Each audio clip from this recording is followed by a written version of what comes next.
슬기로운 의사생활 11화 리뷰. 이번 11화의 부주제는 가족에 대한 이야기였다고 생각되는데요. 할 이야기가 유난히 많았던 11화였습니다. 첫 번째, 익준, 치용, 송아. 두 번째, 곰곰 커플과 그 외의 이야기들. 오늘은 1번과 2번에 대해서 다뤄볼게요. 이번 11화에서는 치용이와 송아와의 첫 만남이 공개되었는데요. 2016년 봄, 치용이는 엘리베이터를 타는데 엘리베이터 층수를 누르는 위치에서 말하기 전에 층수를 눌러주던 송아. 같은 인턴인 줄 알고 송아에게 물어봤는데 제가 인턴 같나요? 라며 미소 짓는 송아. 치용이는 이제 엘리베이터를 타면 층수를 누르는 곳에 위치하게 됩니다. 치용이와 선빈이는 엘리베이터에서 동료로서 선을 지키는 모습이죠. 두 명의 거리감 보이시나요? 송아에게 보고 배웠듯이 말하기도 전에 층수를 눌러주는 치용입니다. 5시간 푹 잤다고 하고 오빠는 참 좋겠다 잠이 없어서 라고 하는데 치용이는 습관이야 라고 하죠. 그리고 또 하나 송아 덕분에 엘리베이터 층수 눌러주는 습관도 생겼네요. 송아와 치용이 지나가는 길에 하트가 보이네요. 미나가 석형이 생일 축하해주려고 응급코를 부를 때와 정원의 방에서도 하트가 보이던데 이거 맥거핀인가요? 아니면 치용 송아 관계가 갑자기 급진전되는 신호일까요? 생일날 치용이는 병원에 와서 송아와의 타이밍을 맞춰 식사를 하게 됩니다. 송아에게 선을 넘은 치용이의 위치 선정. 송아는 뭔가 모를 불편함을 느낍니다. 하지만 또 마피아 익준이가 등장하죠. 그것도 송아와는 완전 가까운 위치로요. 익준이는 둘이 어디 가냐고 물어보고 송아는 저녁 먹으러 너 저녁은? 이라고 물어봅니다. 자연스러울 수도 있는 대화인데요. 처음 구구주가 칼국수집에서 밥 먹을 때 익준이가 밥을 먹자고 했고 송아는 친구들 부를까? 라고 물어봤었죠. 둘이 밥을 먹는 게 부담스러워서 물어본 것 같은데요. 이번에도 치용과의 단둘이 식사가 부담스러워서 익준이한테 물어본 느낌이 들더라고요. 치용이 밥 먹자는 말에 송아는 싫은데 난 너랑 단둘이 안 먹을 건데 합니다. 송아와 익준이랑은 단둘이 먹었죠. 불편하세요? 아니 라고 대답하지만 송아는 선 밖으로 몸을 밀어냅니다. 엘리베이터 안에 치용, 송아, 익준 가만히 있는데도 뭔가 숨막히는 묘한 긴장감이 흐르네요. 익준이는 송아 어깨를 툭툭 쓰담쓰담하고 내립니다. 치용이는 이런 모습을 보죠. 치용이는 뒤에 포스터처럼 바른 생각을 했을까요? 식사하고 치용이 데려다 주는 길에 익살이 익준이에게 전화가 옵니다. 나 운전 중이고 옆에 치용이 있고 이거 스피커폰이야. 쓸데없는 소리 할 거면 끊어 라는 송아의 말. 치용이는 이 통화에서 뭔가를 느끼는 표정이죠. 생일 선물로 반말해도 되냐고 물어보는 치용. 송아는 또 시작이네 라는 표정이네요. 선 안 넘습니다 라는 치용의 말에 하라고 허락하죠. 선을 안 넘는다고 했지만 치용이는 송아 어깨 위에 손을 올리며 결국 선을 넘어버립니다. 선을 넘지 않는다는 말과는 다르게 선을 넘어버렸죠. 익준이의 행동을 송아에게 그대로 하고 싶었던 치용이었습니다. 환상의 먹개비 둔한 송아, 그리고 삼겹살 먹는 장면이 너무 귀여웠어요. 익준이가 회식에 참석한 이유는 인싸라서 그렇게 생각할 수도 있겠지만 치용이와 단둘이 밥 먹으러 가는 송아가 익준이는 내색은 하지 않았지만 불편한 것 같았어요. 그래서 전화도 자주 하는 듯 했고요. 익준이는 자신을 위해서 송아랑 밥 먹고 커피 마시는 걸 해준다고 했죠. 이제는 치용과 송아의 관계가 불안해서 철벽 치려고 하는 것 같았는데요.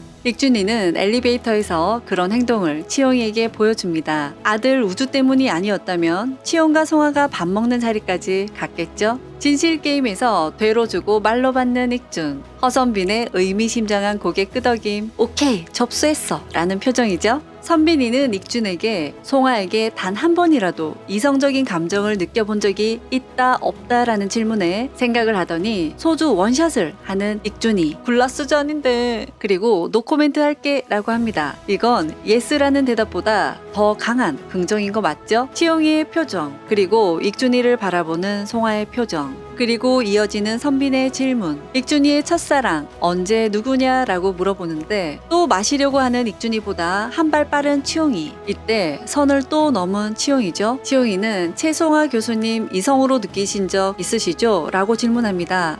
거기서 왜 이런 질문을 하냐. 익준이는 있어. 당연히 있지. 근데 그게 그렇게 궁금해? 그리고 익준과 치용이의 눈빛 싸움. 치용이의 질문은 익준의 마음을 다시 한번 송아에게 전달하는 자리 자리가 되었네요. 치용이는 익준과 송화의 관계를 알고 있었습니다. 봉쌤 살롱할 때 송화 사랑 이야기 하는데 혹시 이익준 교수님이냐고 했었습니다. 봉쌤 살롱에서 아니라고 했는데도 치용이는 봉쌤의 말을 믿지 않았죠. 그리고 확인하고 싶었을 겁니다. 근데 왜 하필 이런 자리에서. 정원이는 노래 부르는데 담 넘는 곰 그리고 겨울잠을 자네요. 더 블루의 너만을 느끼며 라는 노래를 부르는데 딱 정원이의 심정을 담은 노래죠. 1분 남았다. 라스트로 송화는 선곡하려고 하는데 사랑하게 될 줄 알았어 라는 곡이 나옵니다. 이 곡은 완전 익준이의 마음을 담은 노래죠. 눈치 빠른 정원이는 익준이 무슨 일 있냐며 송화 옆에서 말합니다. 그리고 익준을 바라보는 송화의 눈빛. 오늘도 습관 같은 내 전화 따스히 받아주는 너에게. 이 부분이 송화 딱 맞는 것 같네요. 시간 속에 희미해지는 사랑에 그대가 흔들린데도 그땐 내가 잡을게요. 그대처럼. 그리고 익준이의 마음을 표현한 것 같네요. 그리고 뒤로 준환이의 모습이 보이고 준환이는 익순에게 난 절대 거짓말은 안 해 라고 하는데 거짓말을 안 하지만 결혼하고 싶은 마음을 숨긴 준환. 블루투스 이어폰을 꺼낼 때 사실은 반지를 꺼내고 싶은 거였죠. 준환, 익순에 관한 이야기는 다음 영상으로 준비할게요. 밴드 연주할 때 익준과 송화는 눈을 마주치지만 송화는 미소를 머금고 시선을 돌립니다. 치용이는 숙직실에서 정원에게 식사 거절당한 장겨울의 모습과 비슷하게 연출이 되네요. 예전 대화에서 송화는 마음 같아서 딱 일주일만 놀고 싶다고 말했었는데요. 1년간 휴가 내면 뭐 하고 싶냐는 물음에 강릉이나 속초, 통영 이런 데서 1년만 살아보고 싶다고 하죠. 거기서 병원 일도 하고 송화는 이런 생각을 예전부터 갖고 있었습니다. 속초에 온 사람이 치용일까요? 익준일까요? 아니면 예전에 치용이를 만나러 왔던 것처럼 단체로 올까 궁금하네요. 뇌피셜을 해보자면 익준이는 우주에게 10밤만 참으라고 나옵니다. 익준이는 스페인에 간다고 나오죠. 일벌레의 완벽을 추구하는 송화에게 찾아온 번아웃 상황.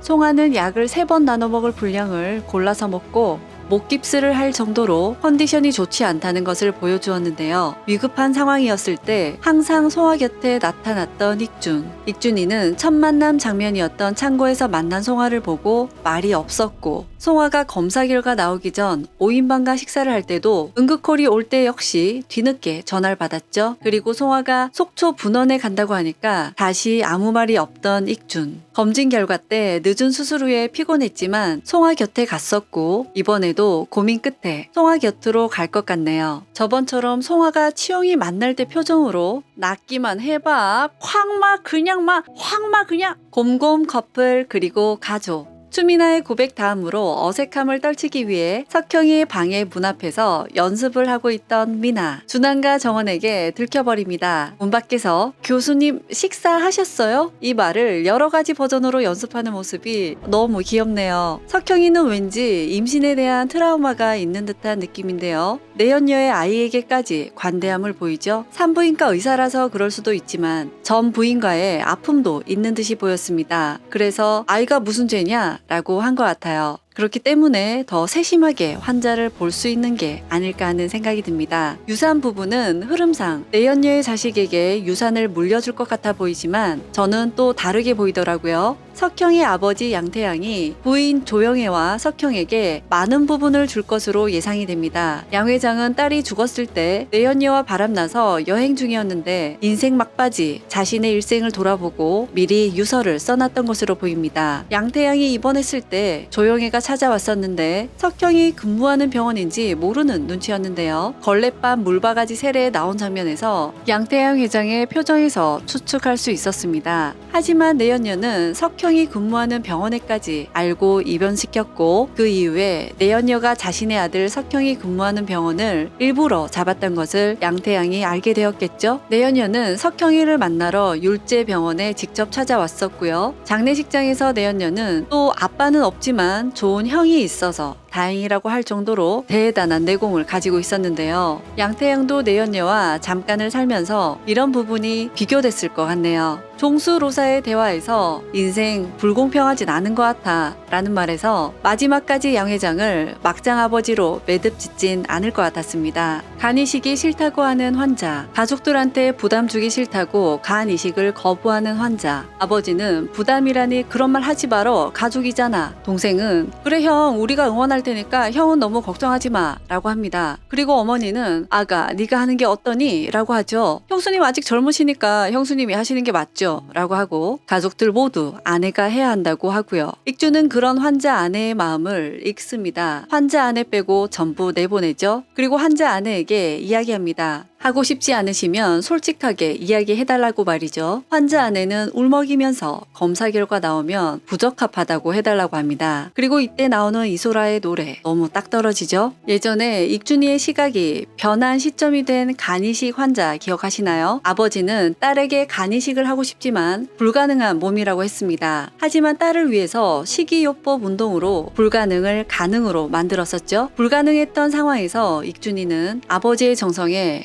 감동해서 수술을 시행할 수 있게 됩니다. 하지만 이번에는 남편에게 간 이식이 가능하지만 아내의 뜻대로 익준이는 불가능하다고도 이야기합니다. 이들에게 말은 가족이라고 하지만 앞의 가족과는 대조적인 모습을 보였는데요. 이제 더 이상 우리 와이프에게 강요하지 말라고 하죠. 이 대화에서 보면 이전에 시댁 식구들이 며느리에게 간섭과 압박이 심했다는 것을 엿볼 수 있네요. 간 크기가 안 되어서 다른 기증자가 필요할 것 같다고 하네요. 다른 가족은 이식하겠다고 나서지 않죠. 환자는 정말 다행이라고 하네요. 어머니 이 일로 더 이상 동주 엄마 신경 쓰이게 하지 마세요. 우리 가족 일입니다. 라고 합니다. 환자는 가족에게 선을 그어버리죠. 뇌하수체 종양으로 입원하게 된 간호사의 딸 소미. 소미 TV에서 소미는 엄마에 대한 모습을 카메라에 담습니다. 송수빈 홈페이지 소개글에 보면 딸에 대한 마음이 나왔는데요. 소미는 엄마의 마음을 병원에 입원하고 나서야 알아본 것 같네요. 그러나 수빈은 딸과 아침에도 대판 싸우고 나왔다고 하죠. 소미 유튜브 동영상 38개에 구독자 28만 명? 이거 실화? 와 대박 부럽네요. 이번 주제는 가족에 대한 이야기를 다뤘는데요. 간 이식을 통해서 가족의 선을 보여주고 엄마와 딸을 통해 가족의 의미를 따뜻하게 연출해 주었습니다. 로사는 겨울이를 불러냅니다. 겨울이는 익준이의 지원을 그리고 최강 내 편인 예비 시어머니의 지원을 받습니다. 로사는 겨울이에게 정원이 신부 포기하고 병원에 남아달라고 부탁해달라고 하죠. 1타 2피 님도 보고 뽕도 따고 도랑치고 가재 잡고 정원이 잡고 겨울이까지 가족 가자. 더 이상의 자세한 설명은 생략한다. 그럼 안녕.